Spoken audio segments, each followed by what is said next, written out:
अस्सलाम वालेकुम everyone, welcome to Vocabgram you learn English with easy lessons. आज के लेसन में हम कुछ एक्सप्रेशंस पढ़ेंगे जो नेटिव स्पीकर्स जो है वो यूज़ करते हैं।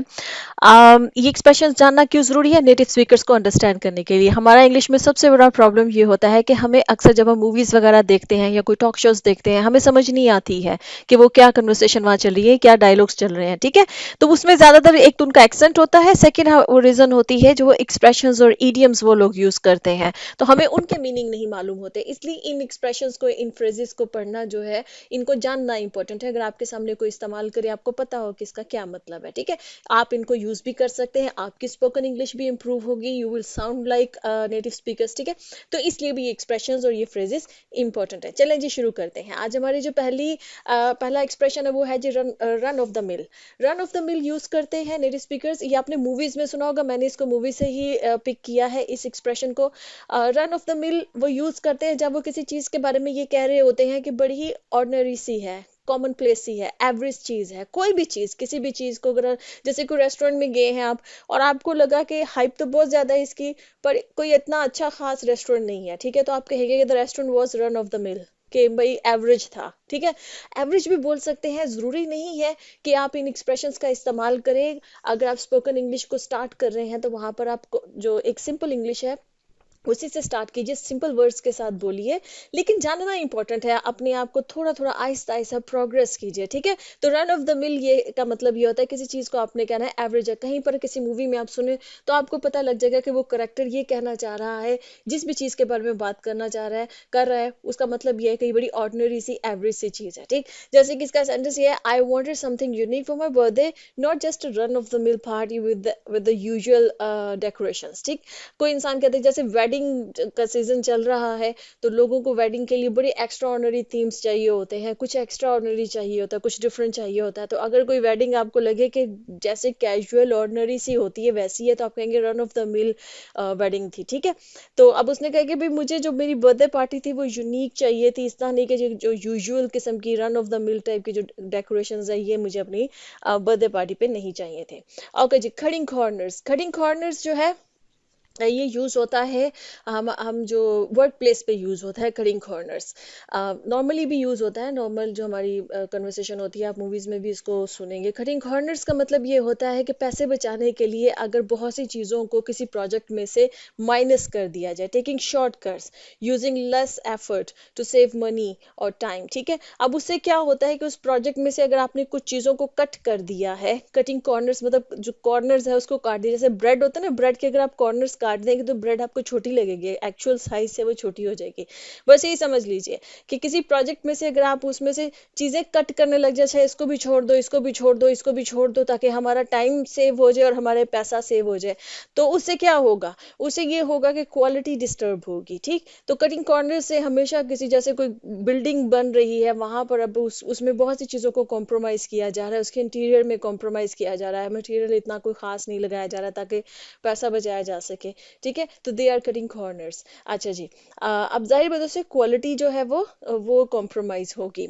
तो सेंटेंस इसका ये है कि they were accused of cutting corners in construction of the building leading to safety concerns, ठीक? अब चूंकि उन्होंने बिल्डिंग की जो कंस्ट्रक्शन थी उसमें उन्होंने कटिंग कॉर्नर्स किया, मतलब बहुत सी चीज़ों पे उन्होंने कॉम्प्रोमाइज़ किया, लो क्वालिटी चीज़ें यूज़ की, बहुत सी चीज़ें ऐड ही नहीं की जो कि उसकी सेफ्टी को इम्प्रूव कर सकती थी। तो उसकी वजह से क्या हुआ, सेफ्टी जो है वो कॉम्प्रोमाइज होगी उस बिल्डिंग की। अच्छा जी, नेक्स्ट हमारे पास है वो है जी in the 11th hour. In the 11th hour का जो होता है ये यूज होता है इन द 11th आवर जब आप कह रहे होते हैं कि कोई काम आपने बिल्कुल लास्ट मिनट पे किया है, जो उस काम की जो डेडलाइन थी ना, उस डेडलाइन से आपने जस्ट बिफोर दैट डेडलाइन आपने उस काम को कंप्लीट किया है, तो इसका मतलब है कि you completed that task in the 11th hour, ठीक है?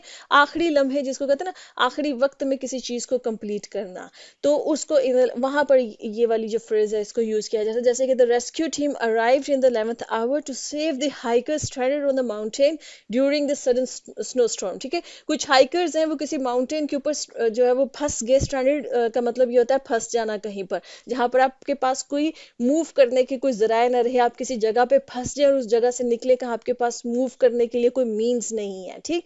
तो वहां पर इसका मतलब कि you are stranded in that place, ठीक? तो कुछ हाइकर्स हैं वो किसी माउंटेन के ऊपर जो है वो फंस गए, तो जो रेस्क्यू टीम थी कि वो मतलब बिल्कुल आखिरी वक्त पर आई, क्योंकि स्नो स्टॉर्म जो था वो आने ही वाला था, ठीक है। तो during the sudden snow storm, कि इससे पहले के स्नो स्टॉर्म आता, और बिल्कुल आखिरी टाइम पे जो है ना वो रेस्क्यू टीम्स आई और उन्होंने उन हाइकर्स को जो है वो रेस्क्यू किया। ओके जी, हमारे पास जो नेक्स्ट फ्रेज है वो है जी fly off the handle. Fly off the handle ये कहा जाता है जब कोई इंसान अपना टेम्परामेंट एकदम से लूज कर जाए, एकदम से गुस्से में रिएक्ट करे, ठीक है, मतलब गुस्सा आ जाए एकदम से, तो उसको कहते हैं कि that person is flying of the handle, ठीक, कि मतलब वो अपना टेम्परामेंट लूज कर गया है और जो है वो एकदम से गुस्से में आ गया है। इसका जैसे कि सेंटेंस है, after weeks of stress at work he finally flew off the handle during a meeting and vented his frustrations on his colleagues। Went का मतलब ये होता है अपने अंदर का गुस्सा दूसरों पे निकालना, ठीक है। हाँ, डोंट वेंट आउट अक्सर लोग बोलते हैं ना, अपना गुस्सा मुझ पे मत निकालो, ठीक। वेंट आउट का मतलब आई वेंटेड, अक्सर मदर्स कहती हैं आई वेंटेड ऑन माई चिल्ड्रन, कि मैंने अपना गुस्सा जो है वो अपने बच्चों पे निकाल दिया, अक्सर मदर्स ऐसे ही करती हैं। After weeks of stress at work, मतलब कि काम पे इतने दिनों का जो ना, हफ्तों का जो स्ट्रेस चल रहा था, he finally flew off the handle during a meeting, तो वो एक मीटिंग के दौरान में वो अपना टेम्परामेंट लूज कर गया और जो है वो गुस्सा करने लग गया, and vented his frustration on his colleagues, और अपनी जो भी अंदर की फ्रस्ट्रेशन थी वो उसने सारी अपनी कोलीग्स पे निकाल दी, जो उसको स्ट्रेस चल रहा था इतने हफ्तों से, वो स्ट्रेस की वजह से उसके अंदर जो फ्रस्ट्रेशन थी वो फ्रस्ट्रेशन उसने अपने कोलीग्स पे निकाल दी। नेक्स्ट हमारे पास है वो है जी drop the ball. Drop the ball हम यूज करते हैं जब हमने ये कहना होता है to fail to complete a task or fulfil a responsibility. आपको कोई काम दिया गया है और आप उस काम को करने में नाकाम हो गए, यू ड्रॉप द बॉल। या आपको कोई जिम्मेदारी दी गई है और आप उस जिम्मेदारी को पूरा करने में नाकाम हो गए हैं, तो you have drop the ball, ठीक है। तो जैसे कि इसका सेंटेंस है, I trusted him with an important project but he drop the ball and fail to meet the deadline. कोई बहुत इंपॉर्टेंट प्रोजेक्ट दिया, बड़ा ट्रस्ट करके दिया, और जो है लेकिन उसने जो है डेडलाइन मीट नहीं की, उस जो भी डेडलाइन थी उस प्रोजेक्ट की, उस डेडलाइन पे उसने जो है वो प्रोजेक्ट कंप्लीट नहीं किया, तो that person drop the ball, ठीक। ड्रॉप द बॉल हमेशा तब यूज किया जाता है जब कोई इंसान उस काम को करने में नाकाम हो जाए जो काम उसको दिया गया है, सौंपा गया है। नेक्स्ट है जी हमारे पास वो है burn the midnight oil. Burn the midnight oil का मतलब ये होता है जब आप रात को सारी रात लग के, जैसे हम कोई काम को कंप्लीट करते हैं, जैसे सुबह डेडलाइन है, आपने पहले कंप्लीट नहीं किया है, ठीक है, तो या तो आप रात को देर रात तक काम करते रहें और उस चीज को कंप्लीट करें, या जो अर्ली मॉर्निंग के जो आवर्स होते हैं तब तक आप काम करते रहे, तब जाकर आप उसको कंप्लीट करें, तो उसको कहते हैं बर्न द मिडनाइट ऑयल, ठीक है। जैसे अक्सर हम लोग ये करते हैं जब हमारे स्कूल्स के एग्जाम्स वगैरह होते हैं या कोई असाइनमेंट्स वगैरह होती हैं, तो हम क्या करते हैं, उसको पहले से कंप्लीट करने की बजाय हम अक्सर मतलब आखिरी टाइम पे उसको छोड़ देते हैं, और फिर क्या करते हैं, सारी रात जागते हैं या तो लेट नाइट तक जो है वो काम करके उसको कंप्लीट करते हैं उस असाइनमेंट को, या जाहिर बात है समटाइम्स क्या हो जाता है कि अर्ली मॉर्निंग जो आवर्स होते हैं वो आ जाते हैं, ठीक है। तो you are burning the midnight oil, okay. So इसका सेंटेंस ये होगा, with the deadline approaching will need to burn the midnight oil to finish the project. कि डेडलाइन चूंकि अप्रोच कर रही है, डेडलाइन आ रही है, तो will need to burn the midnight oil to finish the project, मतलब कि हमें रात देर तक या पूरी रात जो है ना वो हमें काम करना पड़ेगा to finish the project, okay. Next हमारे पास है वो है जी hit the nail on the head. Hit the nail on the head हम यूज करते हैं जब हमने ये कहना होता है कि कोई इंसान किसी सिचुएशन को एग्जैक्टली डिस्क्राइब करे कि वो ये क्यों हो रही है। कोई भी खराब सिचुएशन है और वो किस वजह से खराब है, कोई इंसान उसकी वजह को करेक्टली पकड़ ले और करेक्टली पकड़ के उसको आपके सामने डिस्क्राइब कर दे, तो that person is hitting the nail on the head. मतलब उसने एग्जैक्ट प्रॉब्लम की जो जड़ है ना, उस जड़ को पकड़ के उसने डिस्क्राइब किया है, उसने एक्सप्लेन किया है कि इस वजह से ये सिचुएशन ऐसे है, ये मसला है, ये प्रॉब्लम है, ठीक। तो that person is hitting nail on the head, ठीक। जैसे कि he may be blunt but sometimes he hits the nail on the head with his straightforward assessments of the team's performance, ठीक।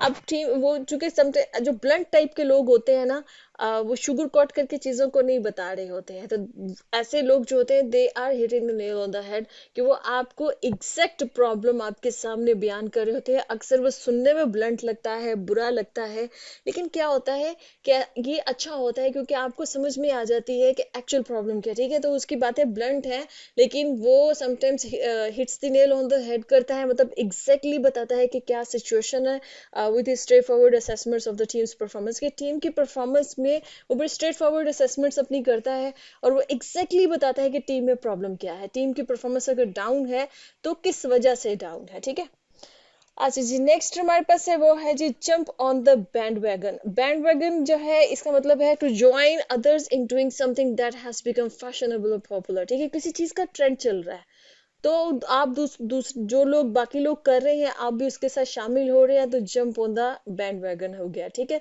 कि जो सब कर रहे हैं वही आप कर रहे हैं। जिस चीज का ट्रेंड चल रहा है, तो वो जैसे ट्रेंड, तो सबने लड़कियां डॉक्टर बनेंगी, लड़के इंजीनियर बनेंगे, तो हर लड़की ने यही प्लान किया होता था कि मैंने डॉक्टर बनना है, हर लड़के ने यही प्लान कि मैंने इंजीनियर बनना है।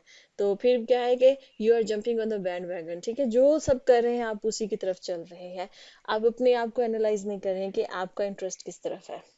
Everyone seems to be jumping on the cryptocurrency bandwagon these days. अब क्रिप्टो करेंसी आप देखिएगा कि चूंकि इसके बारे में काफ़ी बात हो रही है, काफ़ी हर कोई जो है वो इसके बारे में बात कर रहा है, तो हर कोई जो है वो क्रिप्टो करेंसी की तरफ को जा रहा है कि अच्छा मैं भी इसमें इन्वेस्ट कर लूँ, मैं भी इसमें इन्वेस्ट कर लूँ। ठीक है, तो ये क्या है, jumping on the crypto currency band wagon है ये, कि हर कोई जो है वो इसी की तरफ जा रहा है।